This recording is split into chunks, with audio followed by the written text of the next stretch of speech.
Hi there BookTube, it's Eleanor here, and it's haul time again. There are books coming in, therefore I need to share with you where they've come from and why I've picked them up and why I'm excited about them. So the first three I want to show you are graphic novels, and these came really from seeing a plethora of booktubers talking about them.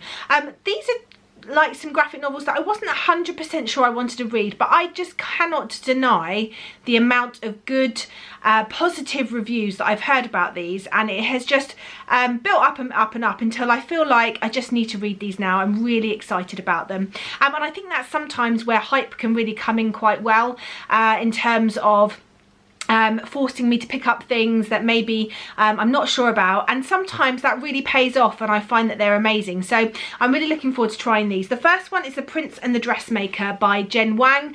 I've heard nothing but amazing things about this one. It's in an interesting sort of colour palette. There's different colours throughout, but it's actually more colourful than I expected, and it's definitely in the art style that I like.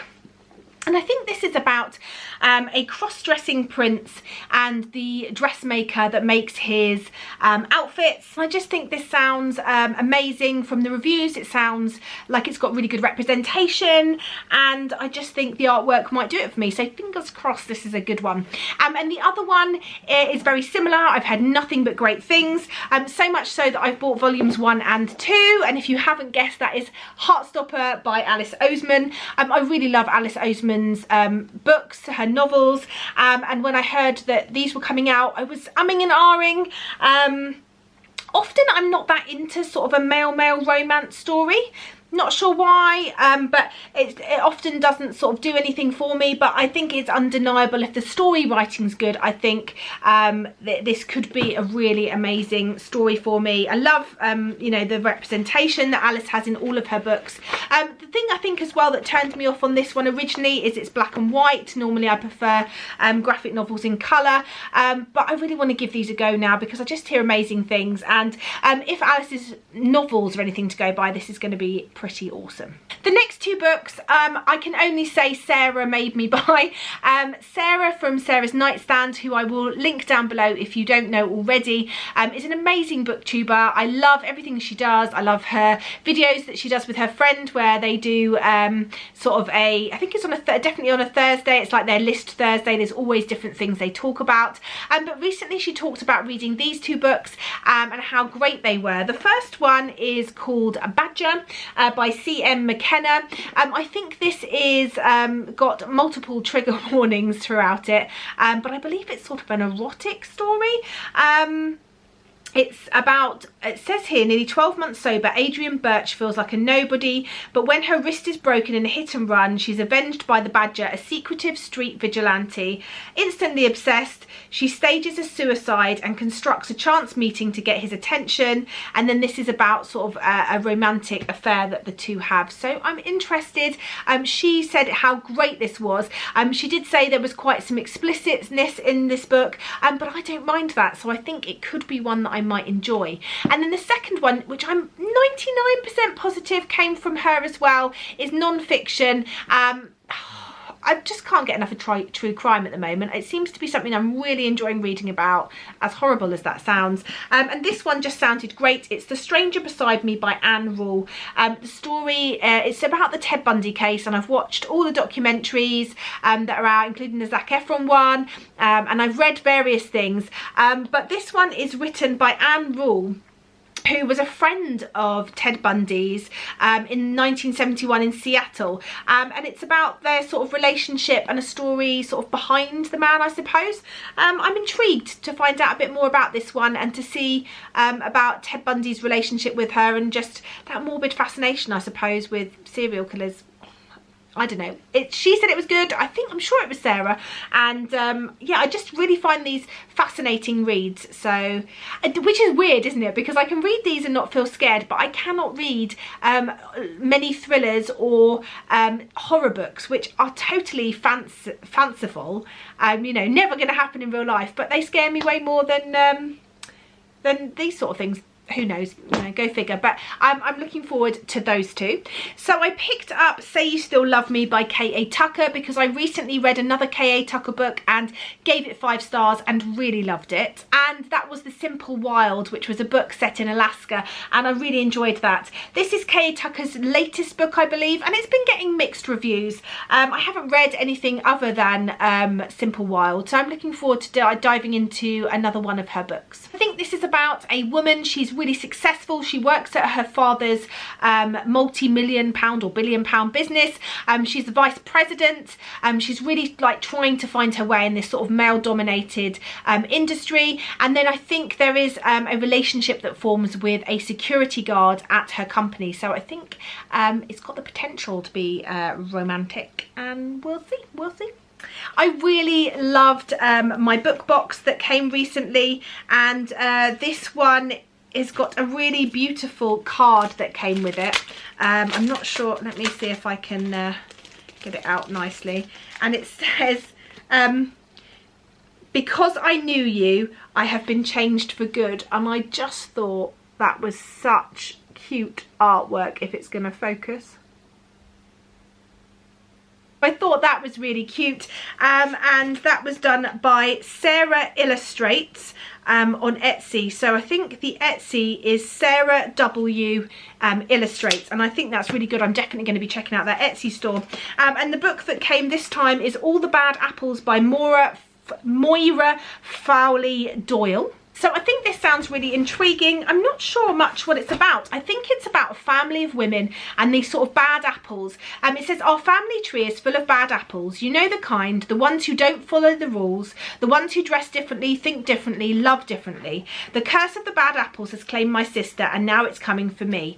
It says it's a powerful, haunting and unforgettable story about women finding their voices, from the critically acclaimed and best-selling author of The Accident Season, which I haven't read, but I did hear quite good things about it when it came out, and I just think the cover of this is really beautiful. The next one I saw in a shop, and I think it was at the airport actually on the way out to Dublin for Worldcon, and I just thought, this sounds pretty good. It was in a, I had a book, buy one get on half price, and I had the other book, and I didn't have another book to go with the half price, but obviously you've got to do the deal. I mean, you know, because I haven't got enough books already. And this one's called The Rumour by Leslie Cara. I think this sounds intriguing. It says, when single mum Joanna hears a rumour at the school gates, she never intends to pass it on. But one casual comment leads to another, and now there's no going back. A throwaway remark. There's a killer among us. That's all it takes. She stabbed little Robbie Harris. To change a life. She's living under a new name. Forever. She's reformed, so they say. So I think this sounds like it's going to be a really intriguing, maybe not Liane Moriarty's sort of, what is it?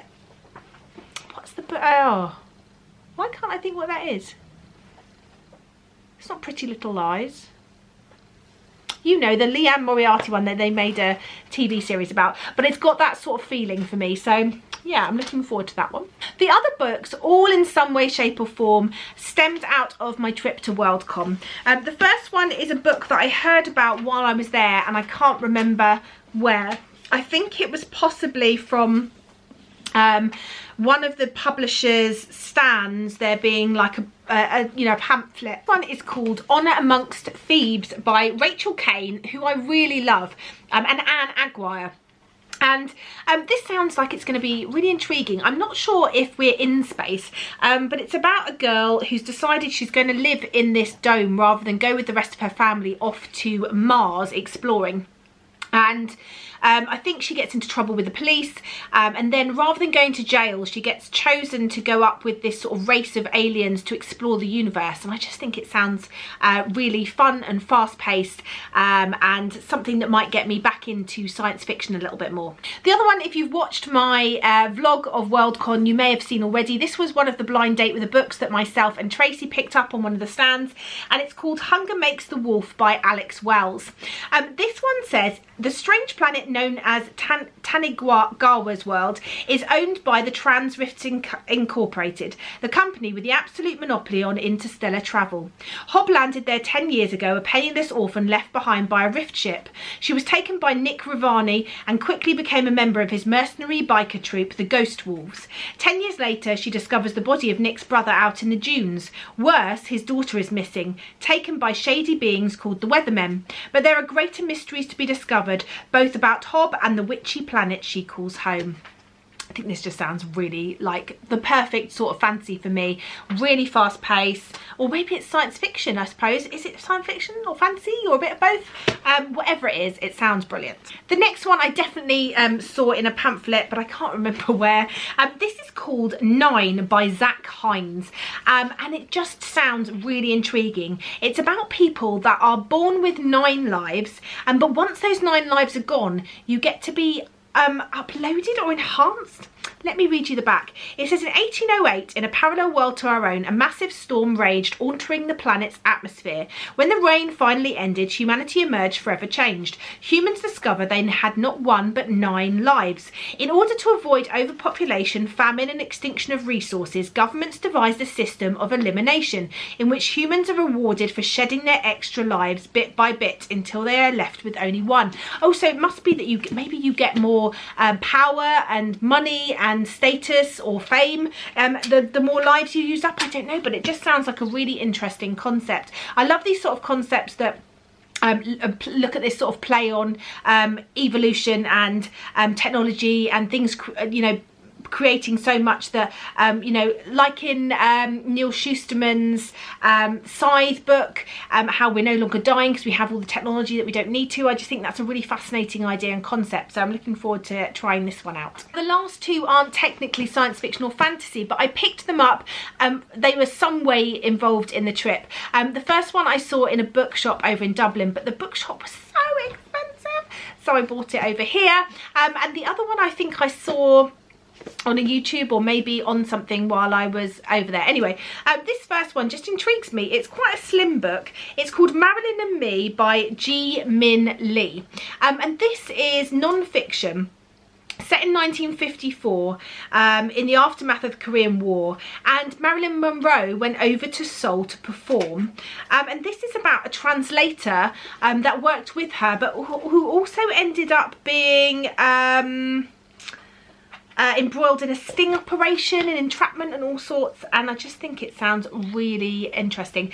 Ji Min Lee also wrote another book that I've seen recently called Please Look After Mother, which I heard you know, has really good reviews, but this one just really interested me, this sort of Marilyn Monroe aspect. I've also got Blonde by Joyce Carol Oates about Marilyn Monroe to read, so maybe these are ones that I can read sort of along about the same time.